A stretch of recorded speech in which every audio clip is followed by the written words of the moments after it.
ካርሎስ ባሌባ መጀመሪያ ዝውውሩ ያለበት ሁኔታ አድማጮቻችን እንንገራችሁ ምናልባት መረጃውን የሌላቸው ምክንያቱም አሁን የወጣው መረጃው ከደቂቃዎች በፊት ብዙዎች ላይ ኖራቸው ይችላል ሰበር ነው ብሬኪንግ ነው ለማንቸስተር ዩናይትድ አዋያን ይሄ ዜና ምክንያቱም ካርሎስ ባሌባ ከዚህ በፊት አምና በጣም ቋምጦለት የማንቸስተር ዩናይትድ ደጋፊዎች በጣም ፈልገውት ያጡት ተጫዋች ነው እጅጉ የፈለጉት ተጫዋች እንደነበረም ይታወሳል እና ግን አሁንም ማንቸስተር ዩናይትድ ብቻ ሳይሆን ኒውካስልም አለበት አሁን ላይ ምክንያቱም ኒውካስል እነ ብሩኖ ጊማሬሽ እነ ሳንድሮ ቶናሊን ስላጣ እነሱን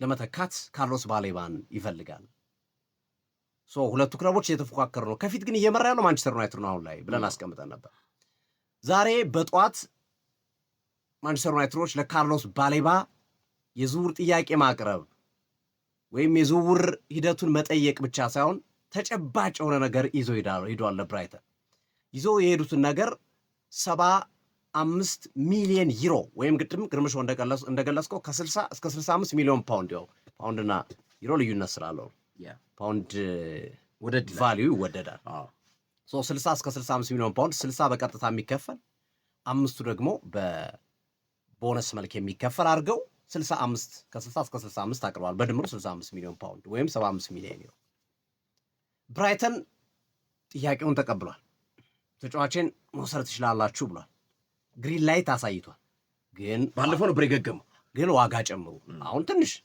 ያው እንደራደር አይነት ነገር አለ አይደል አንድም ሁለትም ምንድነው እድሜ ማምሻ ነው እንደሚባለው ተከራከራለ ገብቷል ዝም ብለ ስለመጣለ ማንቸስተር ዩናይትድ አጥንቶ ነው ያስገባው ዋጋውን በነገራችን በረም አጥንቶ አስጠንቶ ብራይተን ሊለቅበት የሚችለውን ዋጋ ገምቶ አስልቶ ነው ይሄንን ዋጋ ያስከፈረው ከዛ ውጪ ማንቸስተር ዩናይትድ ብዙ አማራጮችን ሞክሮ እነዛ አማራጮች የመሆን እድላቸው ሲጠብበት ወደዚህ የመጨረሻ ውሳኔ የመጣበት ሂደት እናያለን እንጂ ማንቸስተር ዩናይትድ ይህንን ተጫዋች ገና የዝውውር መስኮቱ እንደተከፈተ ማስፈረም ይችል ነበር በዚህ ዋጋ ግልጽ ነው በዚህ ዋጋ ማስፈረም ይችል ነበር ምክንያቱም ተጫዋቹ ባለፈው ዓመት ያሳየው ፐርፎርማንስ ጥሩ አልነበረም ያው ተጫዋች ያጋጥማል ተጫዋች እንዲህ አይነት ነገሮች ያጋጥማሉ የሆነ አንድ አመት ጥሩ ትሆናለህ ቀጣዩ አመት ደግሞ የሆነ ነገር ሊያጋጥም ይችላል በተለያየ ምክንያት አሰልጣኝ አሁን በአሰልጣኝ ዲዘርቢ ሲል ስር ባሌባ በጣም ምርጥ ተጫዋች ነበር በጣም ድንቅ ተጫዋች ነበር ባሌባ ለሙሉ ባሌባ ይያል ሌላው ካይሲዶ እንድከት ነው የሚመለምሉት ይያልኛ ሁሉ ብራይተኖች እንዴት አይነት ምርማይ ነው እንዴት አይነት አይን ነው ያላችሁ እስከነል ድረስ የተረነቅንበት ተጫዋች ነው ፋቢያን ዩርዘር ከመጡ በኋላ አንደኛ የዝውውሩ ጉዳይ ትንሽ ተጫዋቹን የጎዳ ይመስለኛል ግርቤ የዝውውሩ ጉዳይ ከማንቸስተር ዩናይትድ ጋር ስሙ ተያዘ ፋቢያን ዩርዘር አምና ሲመጡ አሰልጣኙ ማለት ነው ከዛ ብራይተን እንደ ካይሲዶ ነው የተጫዋች ብሎ አሰቡ ካይሲዶን ሁሌም ደጋግመን እናነሳዋለን ካይሲዶን ለአርሰናል በ80 ሚሊዮን ፓውንድ ለመሸጥ ቢፈልጉም አርሰናል 80 አልከፍልም ብሎ ቀረ ከዛ ግን ከ6 ወር በኋላ ቫልዩ በጣም ጨምሮ 120 አካባቢ ነው ቼልሲ ወሰደው የ40 ሚሊዮን ፓውንድ ምናምን አካባቢ ልዩነት ነበረው በወቅቱ ብራይተንም ተመሳሳይ ነገር ነው በካርሎስ ባሌባ ዝውውር ጉዳይም ሊኖር የሚችለው ነገር ተመሳሳይ ሲናሪዮ ነው ብናቆየው ተጫዋቹን አንድ አመት 22 አመቱ ነው ቀጣይ አመት 23 አመቱ ቢሆነው ነው ይሄ ተጫዋች ቢቆይልን የበለጠ ዋጋ ይጨምርልናል እንጂ ማንቸስተር ዩናይትድ የዛኔ ከ70 እስከ 80 ሚሊዮን ፓውንድ ላይ ገምቶልሽ በዛ ዋጋ መሸጥ ለብራይተኖች በወቅቱ ተጫዋቹ ቫልዩ እየጨመረ የሚሄድ ስለሆነ ትርጉም የለውም አንድ አመት ደሞዙን ከፍዬ 5 ሚሊዮን ዩሮ ወይ 3 ሚሊዮን ዩሮ አመታዊ ደሞዙን ከፍዬ ባቆየው ዋጋው ይንርልኛል ነው የብራይተን ሐሳብ ነበር ግን አልተገጣጠሙም ግርምዬ አልሆነም ያልተገጣጠሙበት ምክንያት ብራይተን በፋቢያን ዩርዘር ስለ ተጫዋቹ እየሰጠው ያለው እድል አነስተኛ መሆኑ የተሰጠውንም እድል አለመጠቀሙ ጥያቄ ታነሳለ ተጫዋቹ በሚገባበት ጨዋታዎች ደስተኛ ሆኖ ስለማይገባም ሊሆን ይችላል ግን እንደዚህ አይነት ነገሮች እየተፈጠሩ ነው ሁለተኛ ታክቲካሊ የተጫዋቹ ያጫወት መንገድና ፋቢያን ዩርዘር የሚመርጡት ያጫወት መንገድ በጣም የተለያየ ሆኖ ታያዋለ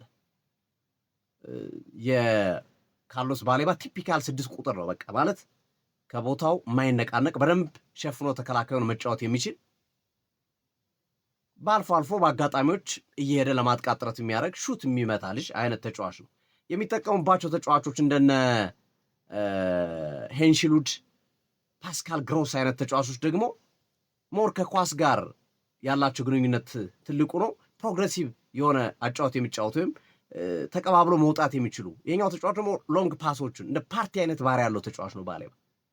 ባሌባ የፓርቲ አይነት ባህሪ ያለው ቶማስ ፓርቲ አይነት ጋር የሚመሳሰል አብዛኞቹ ባህሪዎቹ ይመሳሰላሉ እና ያጫወት መንገድ ለአሰልጣኝ ፋቢያን ሩዲገር አይመችም። ለማንቸስተር ዩናይትድ ግን ይመቻል ያጫወት መንገድ በፋብሪዚዮ ሮማኖ አገላለጽ ሂርዊጎሱን ግን ሊባል ነው በቃ ብዙ የሚቀረው ነገር የለም የሚል ነው እና ሂርዊጎሱን ነው ያለው። የመሆን እድሉ በጣም ሰፊ ነው። አሁን ምንድነው ብራይተን እና ማንቸስተር ዩናይትድ ከተጫዋቹ ጋር ተስማምተዋል፣ ሁሉ ነገር አልቋል።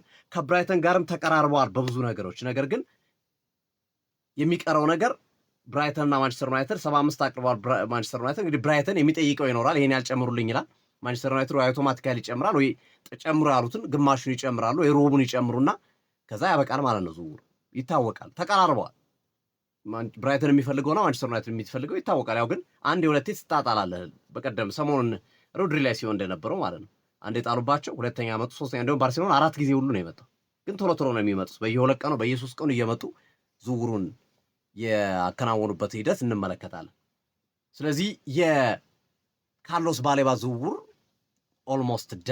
ኦልሞስት ያለቀ ዝውውር ነው ማለት እንችላለን በዚህ ሂደት ውስጥ።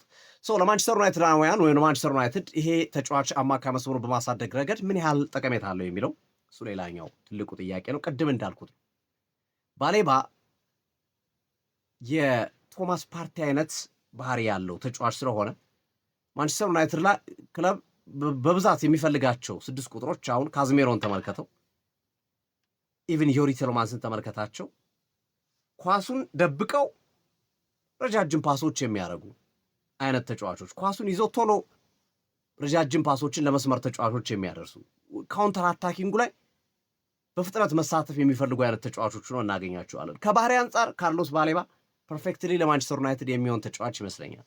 ከተጫዋቹ ያጫወት መንገድ አንጻር ማንቸስተር ዩናይትድ ከሚፈልገው 6 ቁጥርና ከማይክል ካሪክ ያጫወት መንገድ አንጻር ስንመለከተው ካርሎስ ባሌባ ጥሩና ጠቃሚ ተጫዋች መሆን እድል አለው። ትልቁ በካርሎስ ባሌባ ዝውውር ላይ የምናነሳው ክፍተት እንደኔ ያምና ፐርፎርማንሱ ነው። ወይም ያለፈው የውድድር ዓመት ላይ የነበረው ፐርፎርማንስ እንዴት ተሻሽሎ ሊመጣ ይችላል? የፐርፎርማንስ ቅድም እንዳልከው ግርምሻ 22 ዓመቱ ነው ገና ልጁ።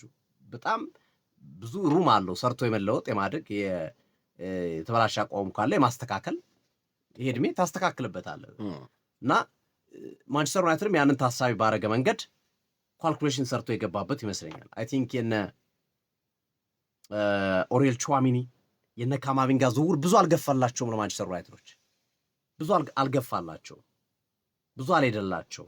ያ አለመሄዱን ተከትሎ ያ አለመሆኑን ተከትሎ ማንቸስተር ዩናይትዶች ብዙ ጊዜያቸው ማጥፋት አልፈለጉም። ጊዜ ባጠፉ ቁጥር ነገሮች ከእጃቸው እየወጡ ነው። ኒውካስል ገባባቸው ካርሎስ ባሌባ ላይ ግርሜ።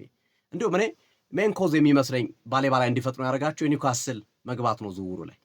ወይ ራሱ ባሌባ ወይ ብራይተን ጥያቄ አቅርቦ ሊሆን ይችላል፣ ወይ ወስኑና ነው ወይ ደግሞ እኛ ለኒውካስል ልንሸጠው ነው የሚል ተጫዋቹን ማትፈልግ ከሆነ የሚል ጥያቄም መጥቶ ሊሆን ይችላል። አስገዳጅ ጥያቄ ይህንን ውሳኔ ማንቸስተር ዩናይትድ የወሰኑ። በዚህ ሂደት ውስጥ እንግዲህ የባሌባ ወደ ማንቸስተር ዩናይትድ መምጣት የመጀመሪያው ነገር የክለቡን ክፍተት ይሞላል። የመጀመሪያው ነገር ሁሌ የምናነሳው ማንቸስተር ዩናይትድ የስኳድ ዴፕስ ችግር አለበት፣ የጥልቀት ችግር አለበት ብለን ደጋግመን እናነሳለን በማንቸስተር ዩናይትድ ቤት ውስጥ። ስለዚህ እሱን የሚፈታ ዝውውር ሊሆን ይችላል ብለን አምናለሁ እኔ። ይሄ የዴፕስ ችግራቸውን ከመፍታት አንጻር ከኳሊቲ አንጻር ካየ ነው የባሌባ ጉዳይ ቅድም እንዳልኩት ነው። ታቻምና ያሳየው አቋም በደንብ ኳሊቲ ያለው ተጫዋች እንደሆነ ያሳያል። ዘንድሮ ወይም ባለፈው ዓመት ያሳየና አቋም ግን ኢቭን 60 ይገባዋል ለእኔ ጥያቄ ያስነሳብኛል። 60 የሚገባው ተጫዋች አይደለም አምና ያሳየው አቋም።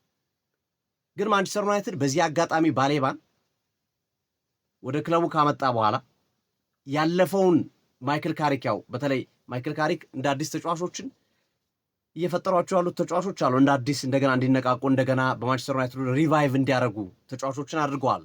ሮብን አሞሪምን አስወጥተው ማይክል ካሪክን ካመጡ በኋላ ብዙ ኬሪያራቸው ሪቫይቭ ያደረገ እንደነ ሉክሻው አብዛኞቹ ተጫዋቾች ከነበሩበት ተሻሽለዋል። የትኛውም ተጫዋች በማንቸስተር ዩናይትድ ለዛ ነው ክለቡም ቶፕ 4 ውስጥ መጨረስ የቻለው፣ በአውሮፓ ሻምፒዮንስ ሊግ የሚያሳትፈውን ውጤት መጨረስ የቻለው። ካሪክ ላይ እምነት ካለ እንደዚህ አይነት ተጫዋቾችን የማስተካከል የኮቢ ማይኖ አመቱ ሙሉ ተቀምጦ የነበረን ተጫዋች ከተቀያሪ ወንበር ላይ አንስተ እንዲህ ካሳየው ካርሎስ ባሌባንም የማሳየት እድልህ ብቃቱን የማውጣት እድልህ አሪፍ ይሆናል። በዛ ላይ ፈልጎ ነው እየመጣ ያለው ተጫዋቹ ማንቸስተር ዩናይትድ የመጫወት ፍላጎት አድሮበት እየመጣ ያለ ተጫዋች ነው። ስለዚህ ይሄ ብዙ ለውጦችን የሚያመጣ ሊሆን እንደሚችል አስባለሁና እኔ ኬሪየሩ ሪቫይቭ የሚያደርግ ይመስለኛል። ካርሎስ ባሌባ ኬሪየሩ በጥሩ መንገድ የሚመጣ ይመስለኛል። ከካሪካ አስተሳሰብ አንጻር ተጫዋቹ አዲስ ኤንቫይሮንመንት ነው የሚመጣው።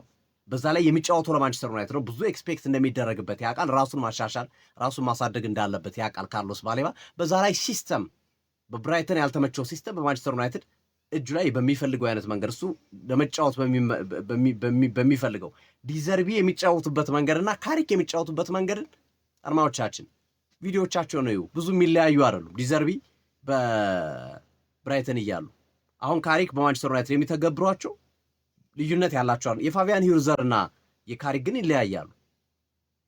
ይለያያሉ። ቅድም እንዳልኩት ሚድፊልደሮቹ የሚሰጧቸው ጥቅም ባሌባ እንዳልኩት ሰንጣይ ኳሶቹን እነዛ እዛው ተቀባብለው ምናምን የሚወጡ አይነትና ሞር